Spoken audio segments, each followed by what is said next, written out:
අහිංසක මිනිස්සු මෙච්චර පොඩි මැටි පාත්‍රයකට කිරිබත් ටිකක් හදාගෙන පොයිට ඇවිල්ලා පූජා කරනකොට කටකොණින් hina වෙන්න එපා.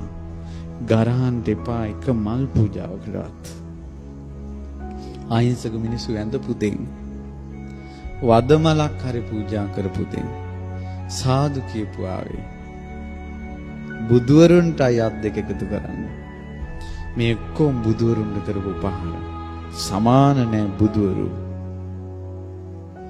බුදුරජාණන් වහන්සේ නමක් සරණ ගියොත් වෙන දේවල් ඕන තරම් තියෙන්න පුළුවන්. මේකගේ කට හරි නැති වෙන්න පුළුවන්. චර්යාව හරි නැති වෙන්න පුළුවන්. ඒව තවම හදාගෙන නැති වෙන්න පුළුවන්. හද මණ්ඩලේ පිපුණ නෙළුමක් වගේ බුදු කෙනෙක් ගැන මතක් වෙනවා.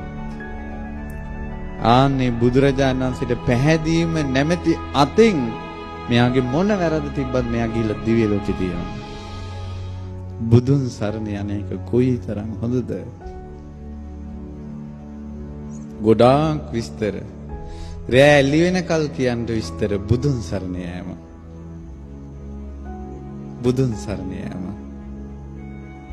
භාග්‍යවතුන් වහන්සේ එතනින් එහාට දේශනා කළේ නැහැ. බුදු ගුණ කිව්වේ නැහැ එතනින් එහාට. එච්චරයි. එක වචනයයි වදාළේ බුදු කෙනෙකුට සමාන රත්නයක් මාණික්කයක් තුන් ලෝකෙම නැහැ. සැබෑ බසින් මෙම සිත සැලසේවා.